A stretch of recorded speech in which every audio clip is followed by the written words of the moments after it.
What would you do if your family demanded you abandon your dying child to decorate for a party?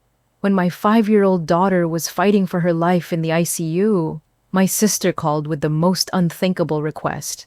And my mother's response when I said no, it changed everything between us forever. The first thing you notice in a pediatric ICU isn't the beeping machines or the antiseptic smell that burns your nostrils.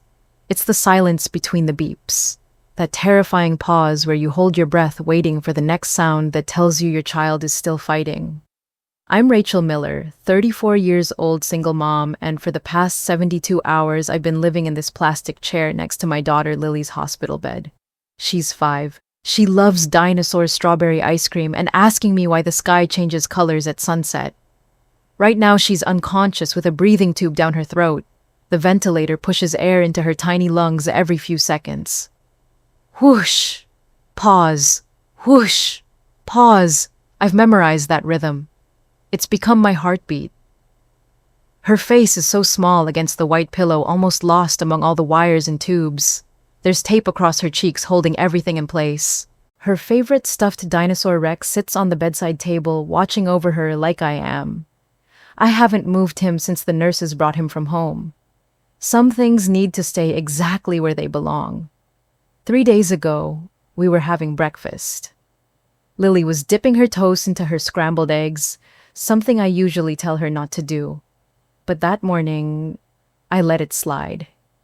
She was telling me about the dream she had about flying dinosaurs when suddenly she stopped mid-sentence. "Mommy," she said, her voice barely above a whisper. "I can't breathe." I thought maybe she was choking, so I rushed over, ready to pat her back. But when I looked at her face, her lips were turning blue. Not the kind of blue you see in movies, real blue, the color of panic. She collapsed right there on our kitchen floor, her little body going limp in my arms. I've never screamed louder in my life. The sound that came out of me wasn't human. The 911 call is a blur. I remember shaking so hard I could barely hold the phone. The operator kept telling me to stay calm. But how do you stay calm when your entire world is turning blue in your arms? The paramedics arrived in what felt like hours, but was probably only minutes. They worked on her right there on our kitchen tiles, the same tiles where we'd had tickle fights just the night before. One of them, a woman with kind eyes, kept saying, "We've got her, Mom, we've got her." But they didn't have her. Not really. Because by the time we got to the hospital, the doctor was using words like critical and touch and go, and the next 48 hours will tell us everything. 48 hours! That was 72 hours ago. Dr. Lopez, her pediatric intensivist, has been incredible. She explains everything in terms I can understand, never talks down to me, never makes me feel stupid for asking the same questions over and over. This morning she told me that Lily's body is fighting something they can't quite identify yet. Some kind of respiratory infection that hit her system like a freight train. "Kids this age," she said, adjusting Lily's IV, "they can be running around one day and fighting for their lives the next. Their immune systems are still learning. I've been living on vending machine coffee and whatever the nurses bring me from the cafeteria. Sleep comes in 10-minute intervals, between alarms and shift changes. My neck aches from sleeping in this chair, but I can't bring myself to leave. What if she wakes up and I'm not here? What if something happens and I miss it? The nurses have been angels. There's this one Amber who works the night shift. She brings me warm blankets without me asking and always checks on me before she checks the machines. Last night she sat with me for a few minutes during her break. I've been doing this for 15 years, she told me, her voice soft in the dim light. The kids who have moms like you who never leave their side, they fight harder. They know they're loved. I wanted to cry, but I've been holding back tears for 3 days now. Crying feels like giving up, and I can't give up. Not when Lily's still fighting. The hardest part isn't the fear, though. It's the waiting. The endless, suffocating waiting where every minute stretches into an hour and every hour feels like a lifetime. You start to notice things you never noticed before. The way the fluorescent lights hum. The way the hand sanitizer dispenser clicks when someone uses it. The way other families whisper in the hallway, afraid to speak too loud in a place where children are trying to heal. There's another mom here, Maria, whose daughter is fighting asthma complications. We don't talk much, but we nod at each other in the hallway. There's an understanding between ICU parents. We're all members of a club none of us wanted to join. I keep thinking about all the normal things I took for granted. Lily complaining about brushing her teeth, her sticky fingers on my laptop screen, the way she kicks her legs when she eats cereal, making the whole table shake. I'd give anything to complain about sticky fingerprints again. The doctors say her vitals are stable, which I've learned is medical speak for not getting worse, but not getting better either. Stable. Such a deceptive word. Nothing about this feels stable. I've been staring at her face for so long that I've memorized every freckle, every eyelash. Sometimes I think I see her eyes flutter like she's dreaming, and I lean forward whispering her name. But she stays still, lost somewhere I can't follow. My phone has been buzzing all day. Text messages I haven't read, voicemails I haven't listened to. The outside world feels impossible right now. There's nothing beyond these hospital walls, nothing that matters more than the rise and fall of my daughter's chest. I must have dozed off because suddenly I'm jerking awake to the sound of my phone ringing. Not buzzing, actually ringing. I fumble for it, my heart racing because only emergencies call instead of text. The caller ID makes my stomach drop. Emily, my sister. I stare at her name on the screen, thumb hovering over the answer button. Emily, who lives in her perfect world with her perfect fiancé and her perfect wedding planning. Emily, who probably has no idea what's been happening here because I haven't had the energy to call anyone. The phone keeps ringing louder than it should be in this quiet room. I glance at Lily, making sure the sound didn't disturb her, but she's still lost in whatever place unconscious children go. I almost let it go to voicemail, but something makes me answer. Hello. Rachel. Finally, I've been trying to reach you for days. Listen, I need you to... I can already hear it in her voice, that tone, the one that means she needs something from me.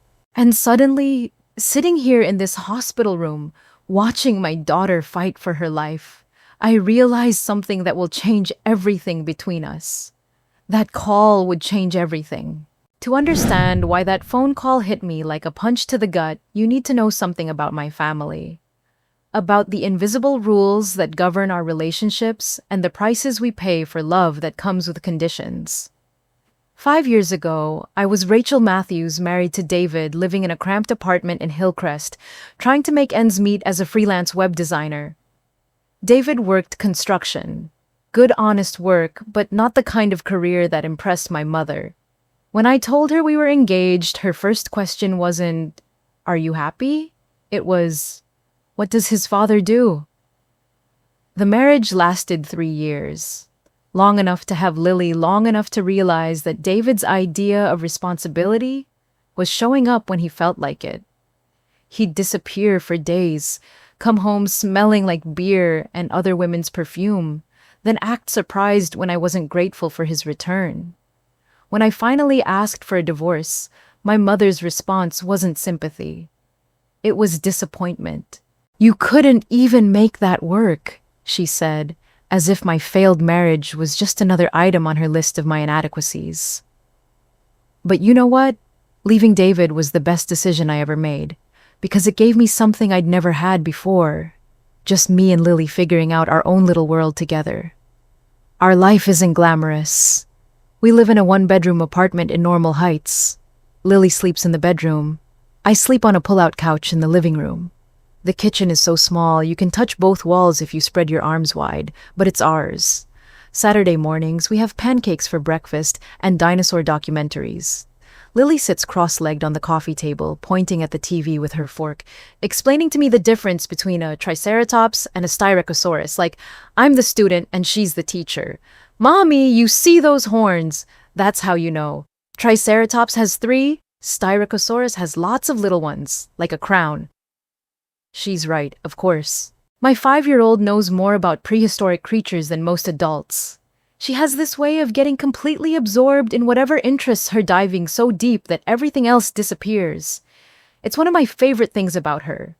Sundays, we pack peanut butter sandwiches and go to Balboa Park. There's this spot near the Natural History Museum where families spread out blankets and let their kids run wild. Lily always brings Rex her stuffed T-Rex, and we have elaborate picnics where Rex gets his own tiny sandwich.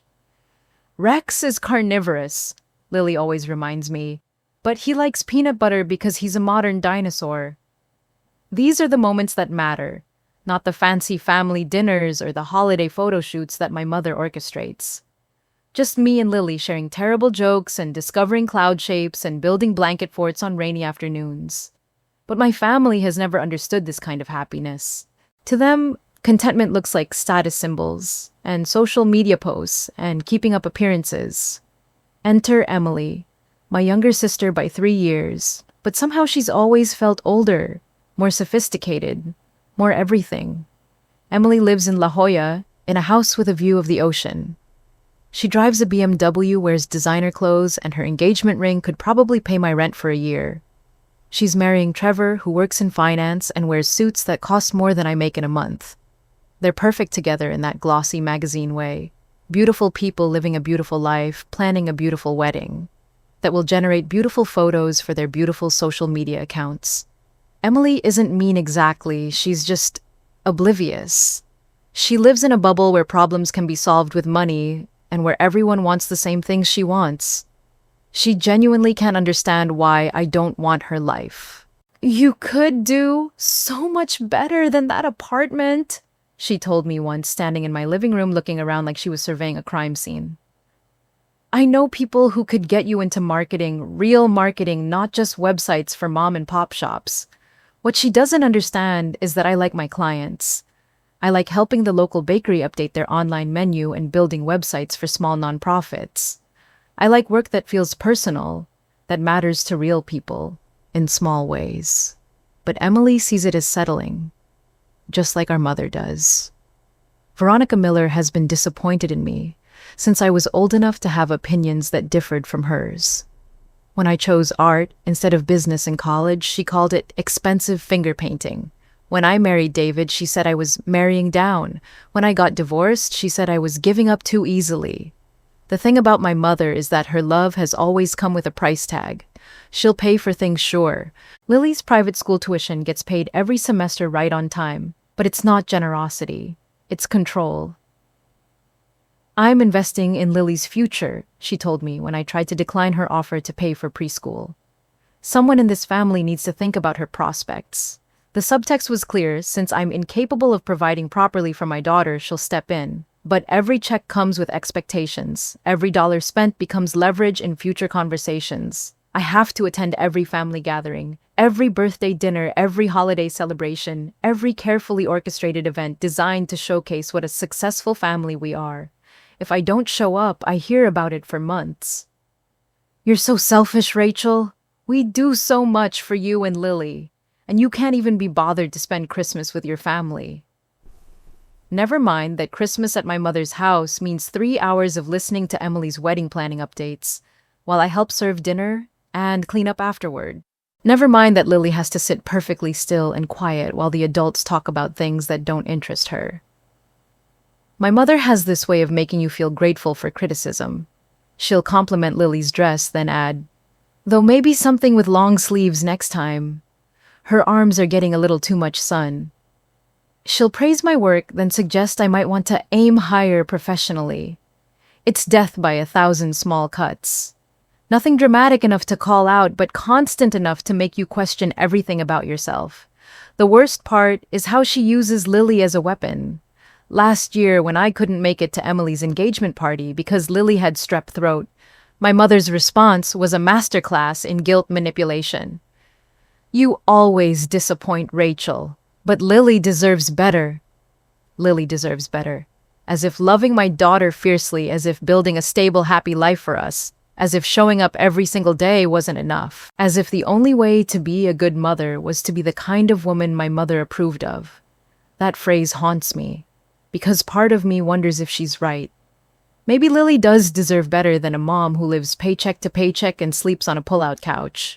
Maybe she deserves the kind of stability that comes with money and status and all the things I can't give her. But then I remember Tuesday nights when Lily and I lie on that pull-out couch together reading chapter books with a flashlight like we're camping. I remember the way she laughs when I do different voices for each character, how she insists on reading the dialogue for all the animal characters, because they need someone who understands them.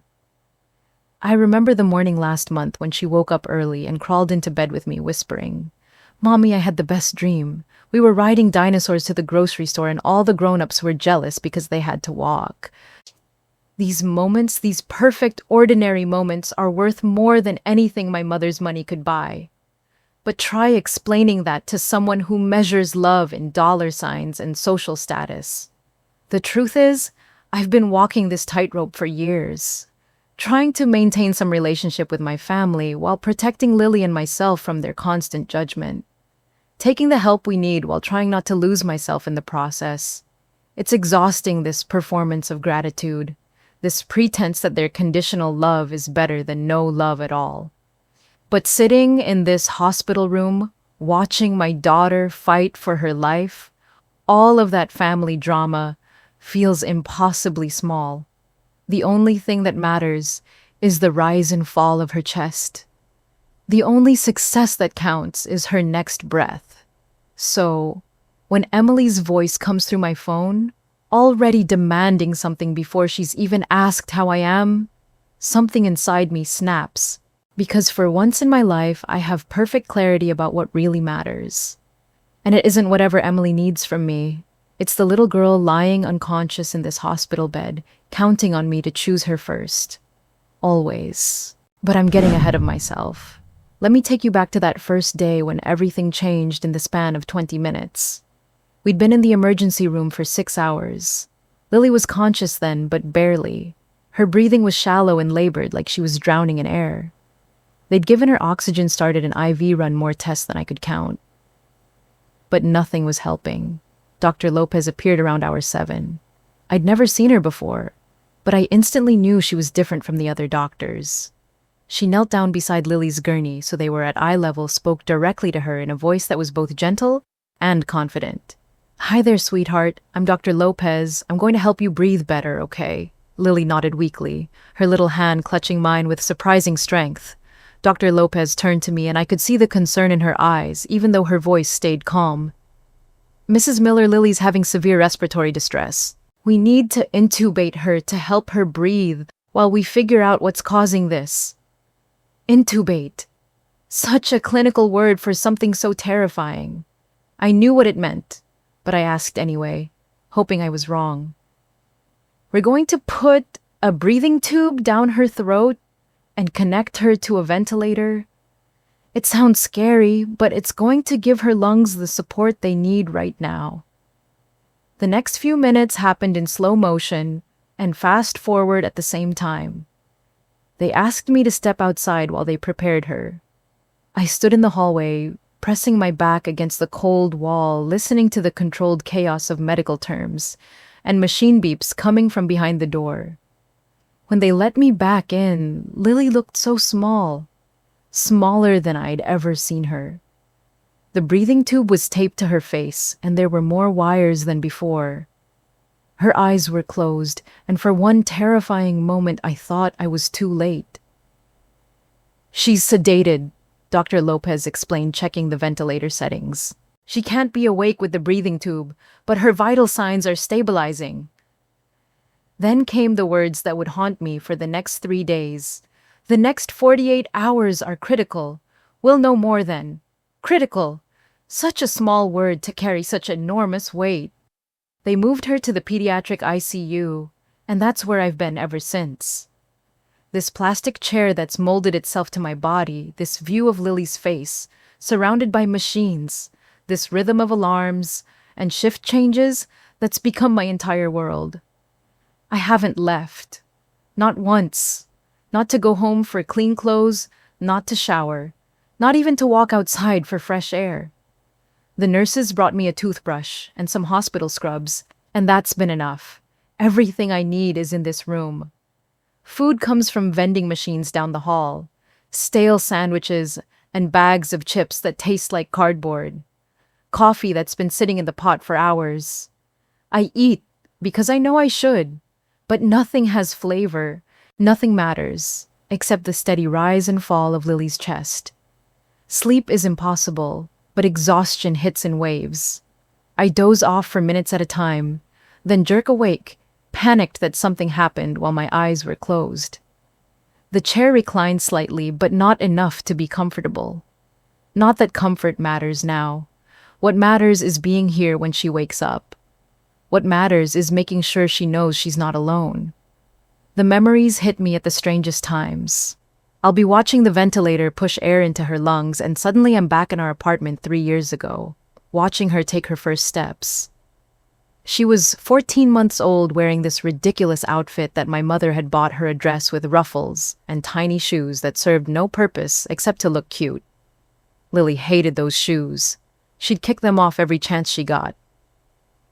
That day, she was standing at the coffee table, holding on with both hands, when Rex fell off the couch. He landed about 3 feet away, just out of her reach. She looked at him, then at me, then back at him, and then she let go. 3 wobbly steps across our tiny living room, arms stretched out for balanced determination, written all over her face. She made it to Rex, grabbed him, and promptly sat down hard on her diaper-padded bottom, grinning like she'd just conquered Mount Everest. "Did you see that?" I shouted to no one because David was at work and we didn't have many visitors. "Did you see my brilliant daughter walk?" Lily just giggled and hugged Rex closer, like walking was no big deal, like she hadn't just completely changed our world. Now, watching her lying so still, I'd give anything to see her take another step, to see her move at all. Dr. Lopez checks on her every few hours. She's in her 40s, I'd guess, with graying hair she keeps in a practical ponytail, and eyes that have seen too much but somehow haven't gone cold. She always explains what she's doing, even though Lily can't hear her. "I'm just checking her reflexes, sweetheart," she says, lifting Lily's eyelid to shine a small flashlight. "Everything looks good. She talks to me too, in a way that doesn't make me feel stupid for asking the same questions over and over." "Is she in pain?" The sedation makes sure she's comfortable. She's not aware of the discomfort. "Will there be brain damage?" "Her oxygen levels have been stable since we intubated. That's a very good sign. When will she wake up? When her body is ready to breathe on its own again?" That last answer changes every time I ask, because none of us know when that will be. The nurses have become my lifeline. There's Amber, who works nights and always checks on me before she checks the machines. There's Jenny, who works days and brings me real coffee from the nurses' station.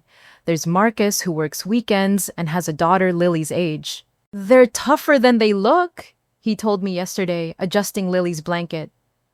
"Kids this age, they fight with everything they have." Amber has been here the longest, 15 years in pediatric ICU. She's seen everything, and somehow she still finds energy to care about each family like they're the first. "You know what I've learned?" she said during her break last night, settling into the extra chair that someone had brought for visitors. "The kids who have someone who never leaves their side, they do better.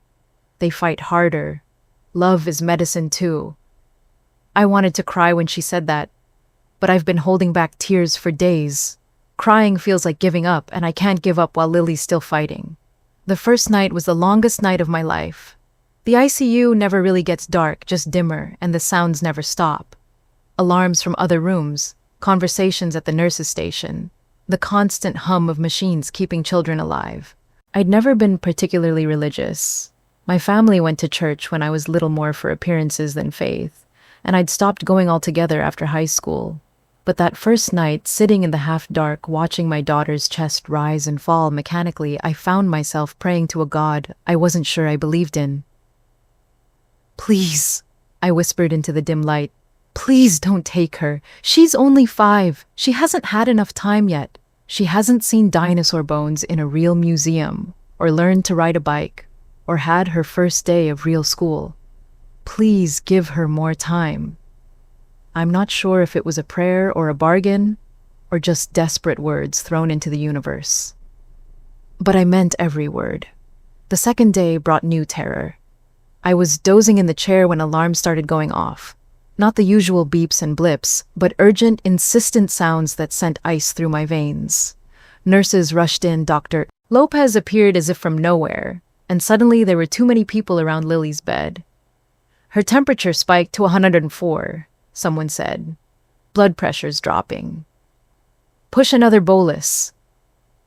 I pressed myself against the wall, trying to stay out of the way while my heart hammered against my ribs. Dr. Lopez was working quickly, but calmly adjusting medicines, checking monitors, speaking in rapid medical terms I couldn't follow. What's happening? I finally managed to ask. Dr. Lopez glanced up at me, her hands never stopping their work. Her body is fighting the infection harder than we expected. We're giving her more support. More support. Such gentle words, for such a terrifying moment. It took 20 minutes for the alarms to quiet down, 20 minutes that felt like 20 hours. When the room finally cleared, except for Dr. Lopez and Amber, I couldn't hold back anymore. Is she going to die? Dr. Lopez looked at me for a long moment before answering. We almost lost her just now, she said quietly. But we didn't. Her body is fighting Mrs. Miller. She's fighting hard. Almost lost her. The words hit me like a physical blow. I waited until Dr. Lopez left, then I walked to the bathroom down the hall and sobbed into a paper towel until I thought I might throw up. The kind of crying that comes from somewhere deeper than tears from the place where your worst fears live. Because for 20 minutes, I had to imagine a world without Lily. A world where I'd go home to our empty apartment and pack away her dinosaur toys and never again hear her explain the difference between carnivores and herbivores. A world where Saturday morning pancakes would just be breakfast, not an adventure. A world where I'd have to learn how to be Rachel without being Lily's mom. I couldn't breathe in that bathroom, couldn't catch my breath enough to stop crying. Because being Lily's mom isn't just what I do. It's who I am. It's the best thing about me, the thing that makes sense of everything else. If I lost her, I wouldn't just lose my daughter. I'd lose myself. When I finally pulled myself together and walked back to her room, Amber was adjusting her IV. Rough day, she said without looking up. Yeah. You know, what I tell all the ICU parents today was hard, but we got through today. Tomorrow we'll get through tomorrow. That's how this works. One day at a time. One day at a time. 1 hour at a time. One breath at a time. Sitting back down in that plastic chair watching Lily's face in the glow of the monitors, I made a promise to her and to myself. Whatever it takes, however long it takes, I'm not going anywhere. Everything else in the world can wait. Every phone call, every obligation, every person who thinks they need something from me. The only thing that matters is right here in this bed. And I'm going to fight for her as hard as she's fighting for herself. Even if that means disappointing everyone else in my life. Especially if it means that. Which brings me back to Emily's phone call. Rachel, finally, I've been trying to reach you for days. I step into the hallway, keeping one eye on Lily's room through the glass door. The ICU corridor is quieter than the rest of the hospital, but there's still enough background noise that I have to press the phone closer to my ear. Hi, Em, I say, my voice hoarse from 3 days of barely speaking above a whisper. Listen, I need you to help decorate the venue for my bridal shower tomorrow. The florist arrives at 10, and I have that appointment with the caterer at 11, so I really need you there early to coordinate everything. I blink slowly, trying to process what she just said. Tomorrow is Saturday. I know this because the nurses mentioned that Marcus would be working, and Marcus works weekends, but beyond that time has become meaningless in this place. Emily, I start, then stop. How do you explain to someone that their bridal shower feels like something happening on another planet? The theme is garden party chic. She continues, not noticing my silence. I sent you the Pinterest board last week. Did you not get it? Anyway, we need the white roses arranged in those vintage mason jars, and the string lights have to be hung at exactly the right height. You know how detail-oriented I am about these things. Emily, I can't. What do you mean you can't? Rachel, this is my bridal shower, my only bridal shower. I've been planning this for months. I look through the glass at Lily, at the machines keeping my daughter alive, and suddenly Emily's voice sounds like it's coming from underwater. Lily is in the hospital, I say quietly. She's been unconscious for 3 days. She's on life support. There's a pause. but not the kind of pause you'd expect when someone hears that their 5-year-old niece is fighting for her life. It's an annoyed pause, an inconvenienced pause. "Oh," Emily says. "When did this happen?" "3 days ago, she collapsed at home. They don't know what's causing it yet." Another pause. I can almost hear her calculating, weighing my crisis against her event planning. "Well, how long do they think she'll be there?" The question hits me like a slap. How long? As if this is a minor inconvenience with a predictable timeline. As if I should be able to pencil in my daughter's recovery around Emily's bridal shower schedule. "I don't know, Em. Nobody knows. She almost died yesterday." "Oh my God, that's terrible," she says, and for a moment I think maybe she understands. "But you said almost right, so she's okay now." "She's not okay. She's unconscious. She has a breathing tube down her throat. I haven't left the hospital since Tuesday." "But there's nothing you can actually do there, right? I mean, she's unconscious. It's not like she knows if you're there or not." I feel something cold spread through my chest. Something that might be rage, or might be heartbreak, or might be both. Of course she knows I'm here. "Rachel, be realistic. You sitting in a hospital chair isn't going to make her better. But missing my bridal shower will definitely hurt our relationship." Our relationship. As if our relationship is something fragile that needs protection, while my daughter's life hangs in the balance.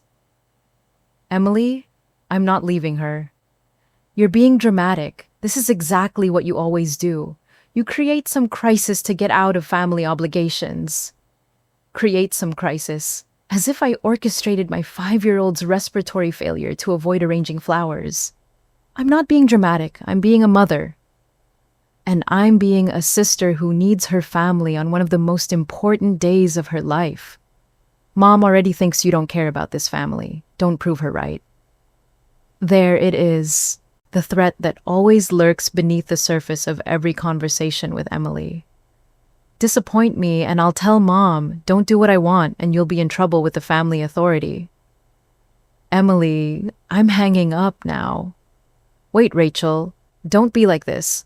Look, I get that you're scared, but doctors know what they're doing. Lily will be fine. But this shower can't be rescheduled. All the guests are coming. The venue is booked, the flowers are ordered. I need you there." "No." "What do you mean, no?" "I mean, no, I'm not leaving my daughter to decorate for your party." "It's not a party, Rachel. It's my bridal shower. This is important to me." Important to her. More important than my daughter's life, apparently. "I have to go," I say, and I start to end the call. "If you hang up on me, I'm calling Mom." I stop walking. Of course she is. Of course this will escalate to our mother, who will find a way to make this about my inadequacy as a daughter and family member. Call her, I say. I don't care anymore. "Rachel." But I do hang up. I stand in the ICU hallway, phone in my hand, and I wait. It takes exactly 4 minutes for my phone to buzz with a text message. "Mom, we've been generous. Don't make us rethink that." 7 words. 7 words that sum up 34 years of conditional love and financial manipulation. I stare at the message, reading it over and over. We've been generous. As if love is a loan that can be called in. As if helping your daughter and granddaughter comes with terms and conditions. Don't make us rethink that. The threat is crystal clear. Do what we want or lose the only support you have. My hands are shaking as I type back. My daughter is on life support. I'm not leaving her for a party. The response comes within seconds. Stop being selfish. Emily needs her family. Lily is getting excellent care. There's nothing more you can do there. Nothing more I can do. As if being present for my child is worthless. As if love and advocacy and simply showing up don't matter. I look through the glass at Lily's room where she lies surrounded by machines, fighting for every breath.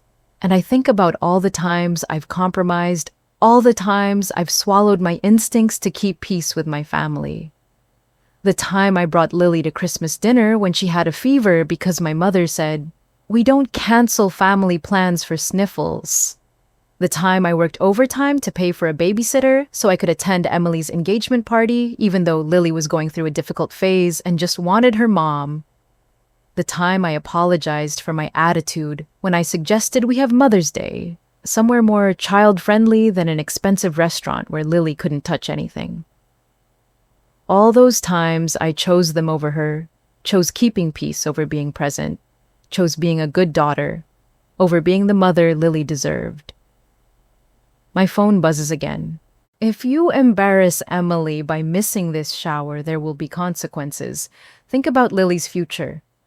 Lily's future. They're using my daughter's education, her stability, her security as leverage to force me to abandon her when she needs me most. And suddenly, standing in this hospital hallway, I see it all clearly. This isn't about the bridal shower. This is about control. This is about making sure I remember my place in the family hierarchy. This is about proving that no matter what happens in my life, their needs come first. But for the first time in my adult life, I know exactly where I belong. And it's not arranging flowers while my daughter fights for her life. I type carefully, my hand steadier now. If being a good daughter means abandoning my child, then I'll be a bad daughter. I send the message, then immediately go to my contacts. Emily, block. Mom, block. Just like that, the phone calls stop. The demands stop. The guilt and manipulation and conditional love stopped. I'm standing in a hospital hallway at 3 a.m. and I'm trembling. But it's not fear. It's relief. For the first time in years, I don't have to perform for anyone. I don't have to prove my worth or justify my choices or apologize for putting my daughter first. I walk back into Lily's room and sit down in my plastic chair. The ventilator is still pushing air into her lungs. The monitors are still beeping their steady rhythm. Nothing has changed, but everything has changed. It's just us now, baby girl, I whisper, taking her small hand in mine. Just like it should be. I don't know what this means for Lily's school tuition. I don't know if my mother will follow through on her threats. I don't know if Emily will ever forgive me for missing her shower. But I know this. My daughter will never doubt that she comes first. She'll never wonder if my love has conditions. She'll never have to compete with someone else's demands for my attention.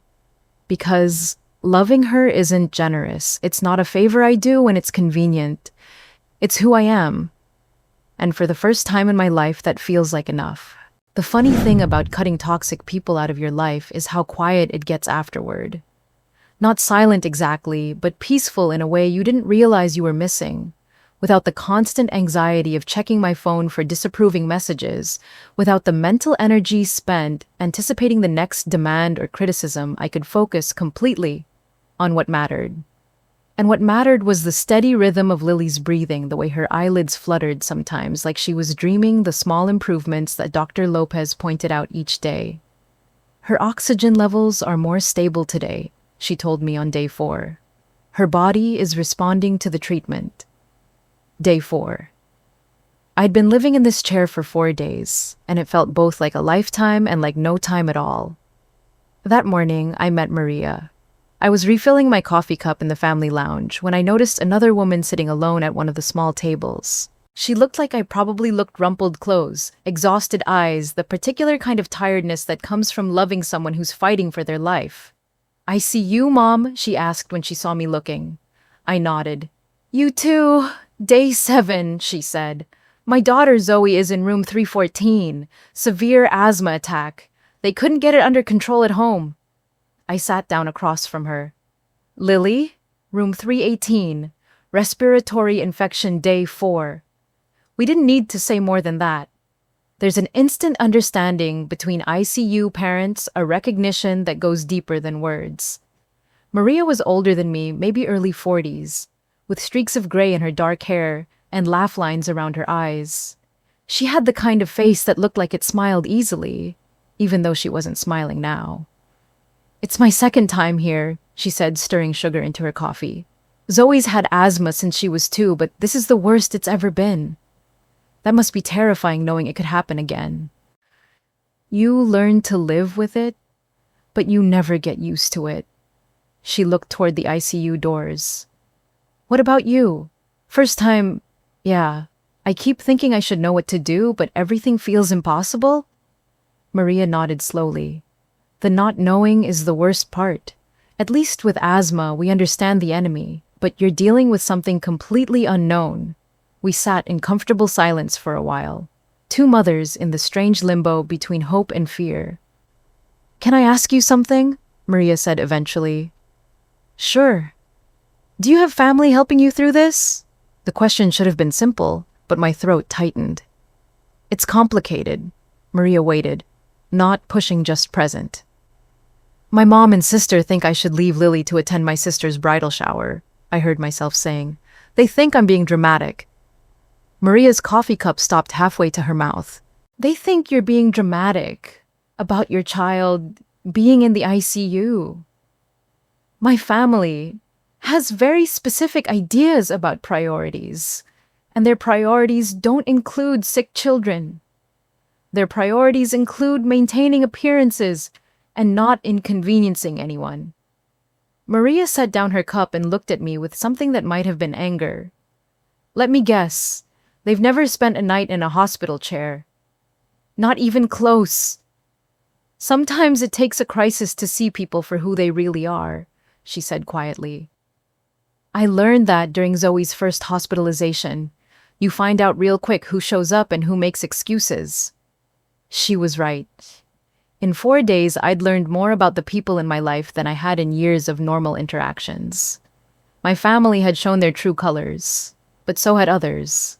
Like Amber, who always brought me fresh coffee when her shift started, who remembered that I liked it with cream but no sugar. How are you holding up today, honey? She asked each night, and she always waited for a real answer. Like Jenny, who worked days, and somehow always knew when I needed a warm blanket or a quiet conversation. You're doing everything right, she told me yesterday when I was questioning every decision I'd made. Being here, being present, that's what she needs.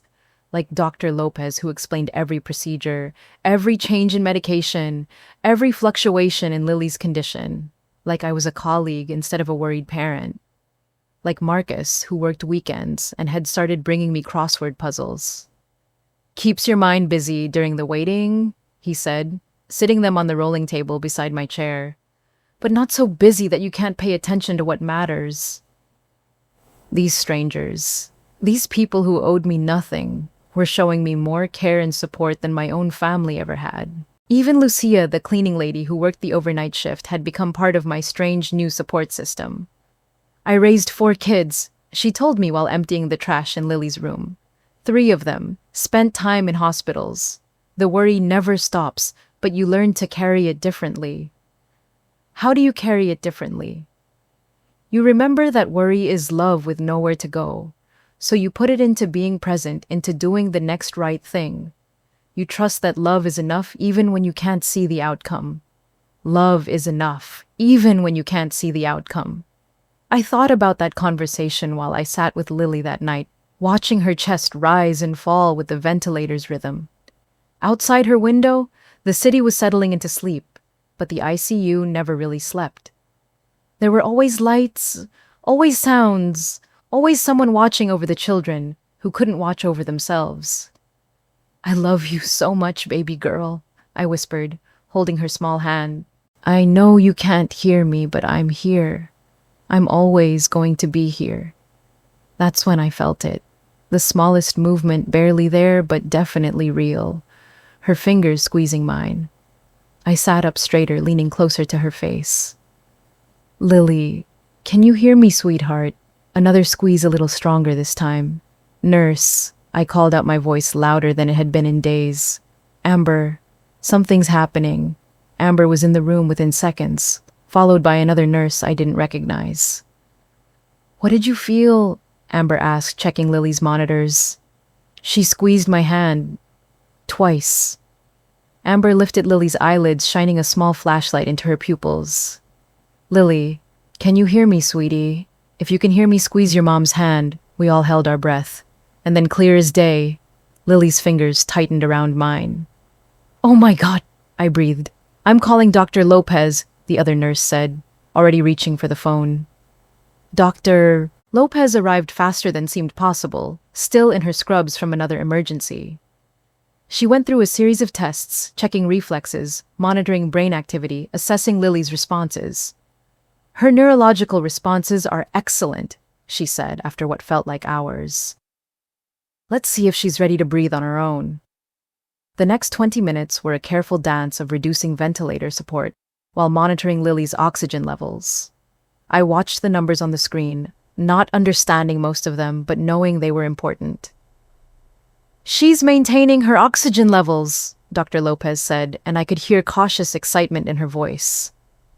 I think we can extubate her. Extubate. Remove the breathing tube. Let her breathe on her own. They asked me to step outside again while they removed the tube, and I paced the hallway like an expectant father. Maria appeared beside me, somehow knowing I needed support. Good news? She asked. Maybe. They're taking out the breathing tube. That's wonderful news. I'm scared to hope. Hope anyway, she said. Hope is how we get through this. When they let me back in, Lily looked different.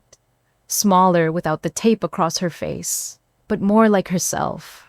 The breathing tube was gone, replaced by a small oxygen cannula under her nose, and her eyes were open. Not fully alert, not focused yet, but open. Beautiful brown eyes that I'd been dreaming about for 4 days. Hi, baby, I whispered, tears flowing freely for the first time since this started. Hi, my beautiful girl. Her mouth moved, trying to form words. Her throat would be sore from the breathing tube, Dr. Lopez had warned me, but she was trying to speak. I leaned closer, ear almost touching her lips. Mommy, she whispered, her voice barely audible, but unmistakably hers. I love you. Those 3 words in that tiny, hoarse voice were worth more than every argument I'd had with my family, every bridge I'd burned, every consequence I'd face. I love you too, baby girl, I whispered back. So much. She drifted back to sleep, almost immediately, but it was different now. Natural sleep, not sedated unconsciousness. Her body was healing itself.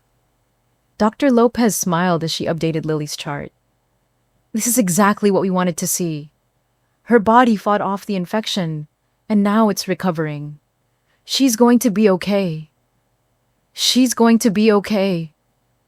I looked around the room at all the people who had helped us get to this moment. Amber, who had brought me coffee, and Hope, in equal measure. Dr. Lopez, who had never stopped fighting for my daughter. The other nurses who had treated Lily like she was their own. This was family. Not the family I was born into, but the family I'd found in the darkest moment of my life. People who showed up not because they had to, but because they chose to. People who understood that love means staying, especially when staying is hard. Thank you, I said to everyone, and no one. Thank you for taking care of us. And for the first time in days, I felt something that wasn't fear or exhaustion or worry. I felt grateful. Not just that Lily was going to be okay, but that I'd finally learned the difference between people who love you and people who need you to be convenient. The difference between family that demands performance and family that offers presence. The difference between conditional love and the real thing. Lily was going to be okay. And so were we. Recovery, I learned, isn't a straight line. It's more like climbing stairs where some steps are higher than others, and sometimes you have to rest on a landing before you can keep going up. Lily spent 3 more days in the ICU, slowly weaning off the oxygen support, relearning how to eat and drink after days of IV nutrition. I watched her come back to herself in small increments. First, she could whisper. Then she could sit up for a few minutes. Then she asked for Rex, her dinosaur, and I knew we were really getting somewhere. Mommy, she said on day 7, her voice still hoarse but stronger. Did Rex miss me? He missed you so much, I told her, placing the stuffed T-Rex in her arms. We all did. On day 8, Dr. Lopez had the best news yet. She's stable enough to move to the pediatric ward, she said during morning rounds. No more ICU, no more intensive monitoring, just regular recovery now. The pediatric ward was a different world, brighter with painted murals on the walls and a playroom down the hall. Lily's new room had a window that looked out over the hospital courtyard, where you could see families walking and children playing on sunny days. It felt like stepping back into the land of the living. The day we moved to the pediatric ward, I found a stack of mail waiting for me at the nurse's station. Letters that had been accumulating while I lived in the ICU bubble. The first envelope had my mother's precise handwriting. I almost threw it away without opening it, but something made me read it. Rachel, your behavior during Emily's bridal shower was unacceptable and selfish. Since you've chosen to put your own drama above family obligations, we've decided to withdraw our financial support for Lily's education. Perhaps this will help you understand the consequences of your actions. The tuition for next semester will not be paid. I read it twice, waiting to feel the familiar punch of guilt and panic. But instead, I felt something unexpected relief. No more walking on eggshells. No more performing gratitude for conditional help. No more owing anyone anything. The second letter was a wedding invitation. Emily's wedding 6 weeks away. Formal cardstock, elegant calligraphy, all the expensive details that had been so important to her. There was a handwritten note inside. I hope you'll reconsider your attitude by the wedding. Family should be together for important moments. I set both letters aside and didn't think about them again until much later. What occupied my thoughts instead was Lily's continued recovery. Every day brought small victories. The first time she ate solid food. The first time she walked to the bathroom by herself. The first time she laughed at something silly on the TV. Look, Mommy, she said on our third day in the pediatric ward, pointing out the window. That little boy is feeding the birds. Can we do that when I go home? Home? The words sounded magical. That afternoon, someone knocked on our door. I looked up, expecting to see a nurse or doctor, but instead saw a man I barely recognized. My father. Michael Miller looked older than when I'd seen him last, grayer, more tired. He was holding a small bouquet of flowers and looking uncomfortable in the way he always looked when he was about to do something my mother wouldn't approve of. Hi, Dad. Rachel. He stepped into the room glancing at Lily, who was coloring in a dinosaur book that one of the nurses had given her. How is she? Getting better every day. Lily, this is your grandpa. Lily looked up and waved shyly. Hi, Grandpa. Do you like dinosaurs? That made him smile, the first genuine smile I'd seen from him in years. I don't know much about them. Maybe you could teach me. While Lily launched into an explanation of the difference between plant eaters and meat eaters, Dad and I talked quietly by the window. I didn't know she was sick, he said. Your mother said you were being difficult about Emily's shower, but she never mentioned Lily was in the hospital. She knew. He was quiet for a long moment, watching Lily draw pictures of stegosauruses with careful attention to the spikes on their backs. I'm leaving your mother, he said suddenly so quietly I almost didn't hear him. I stared at him. In 34 years, I'd never heard him contradict my mother, never seen him stand up to her about anything. I should have done it years ago, he continued. I should have protected you more, protected you from her need to control everything and everyone. Dad, I've been a coward, Rachel. I let her treat you badly because it was easier than fighting with her. I let her use money as a weapon because I didn't want to deal with the conflict. He reached into his jacket pocket and pulled out an envelope. This is for you and Lily, a trust fund I set up years ago. It's enough for her education, and then some. I took the envelope with shaking hands. You don't have to. Yes, I do. I should have given this to you when you left David. I should have supported you instead of letting her hold financial support over your head. He looked at Lily again. She's lucky to have you as a mother. You've done a beautiful job raising her.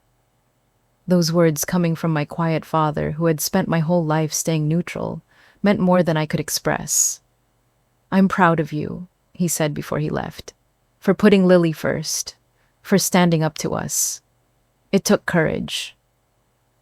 After he left, I sat in the chair beside Lily's bed and cried. Not from sadness, but from relief, from gratitude, from the strange joy of having a parent finally see me clearly. We went home on a Tuesday, 11 days after everything started. Lily was still weak, still tired easily, but she was herself again, chattering about dinosaurs, asking questions about everything, excited to sleep in her own bed. I expected to come home to an empty apartment, to the quiet loneliness of our regular life. Instead, I found a banner hanging across our door. Welcome home, Lily.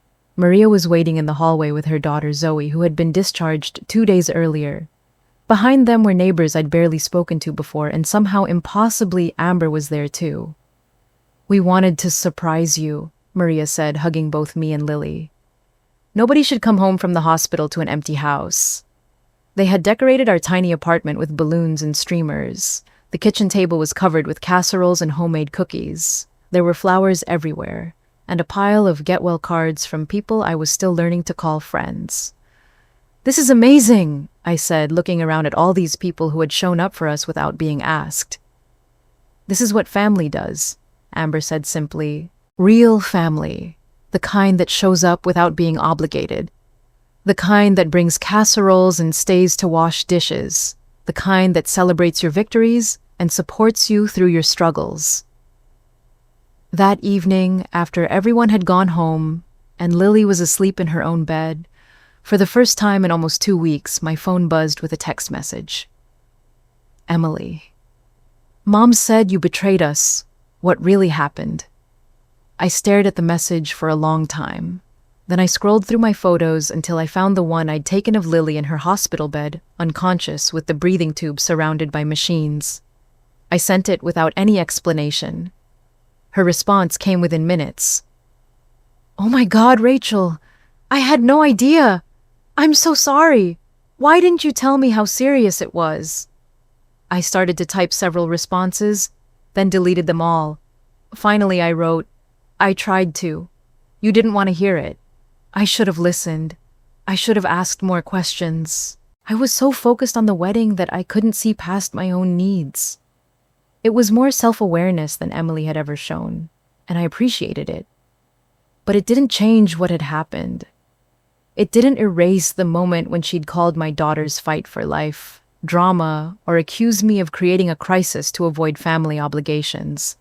I hope we can rebuild our relationship someday, I typed back. But right now, I need to focus on Lily. I understand. Tell her I love her, I would tell her. Because whatever was broken between Emily and me, Lily deserved to know that her aunt loved her. A week later, Lily was feeling well enough to sit at the kitchen table and draw pictures. She'd been working on something all morning, tongue poking out in concentration, the way it always did when she was focused. What are you drawing, baby?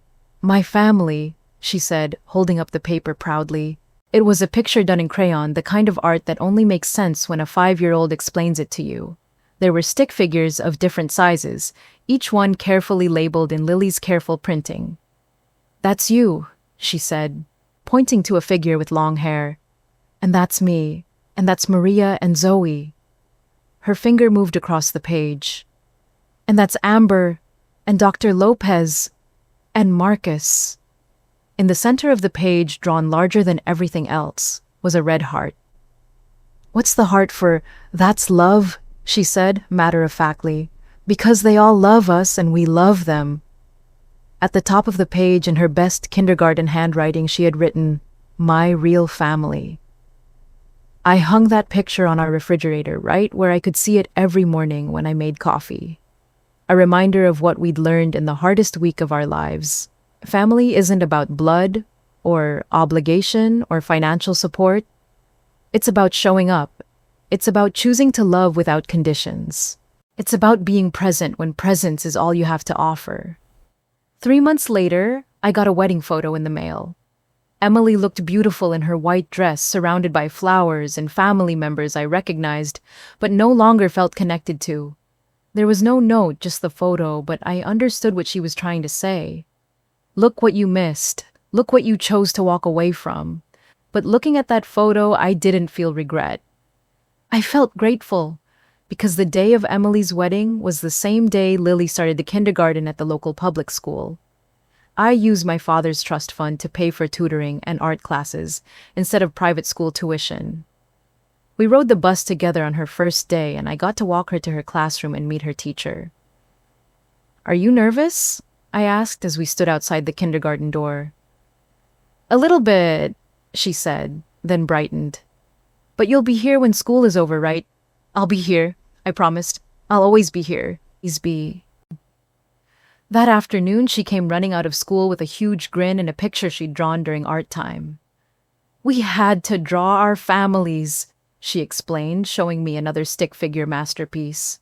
I drew you and me and Rex and all our friends from the hospital. She still includes them in her family pictures. Maria and Zoe, who we see regularly for playdates and dinosaur documentary marathons. Amber, who sometimes comes by on her nights off just to check on us.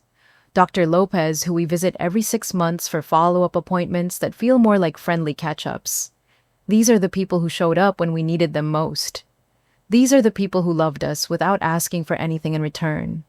This is our real family. And sitting here now, watching Lily practice reading while Rex supervises from his spot on the couch, I can honestly say, we're more than okay. We're wonderful. Not because our life is perfect, or easy, or free from challenges, but because we've learned something that took me 34 years to understand. You don't have to earn love, and you don't have to apologize for needing it. You just have to be brave enough to accept it when it's offered, and strong enough to walk away when it's not. We're wonderful because we choose each other every day. We're wonderful because we know the difference between people who love us and people who need us to be convenient. We're wonderful because we survived the worst thing that could happen to us, and we came out stronger. We're wonderful because we're exactly where we belong, together, safe, and surrounded by love that doesn't come with conditions. And that's the best kind of wonderful there is. What do you think about Rachel's choice to put her daughter first? Have you ever had to choose between family expectations and what you knew was right? Share your thoughts in the comments below. And if stories like this resonate with you, hit that subscribe button for more real family drama that will make you think differently about what family really means.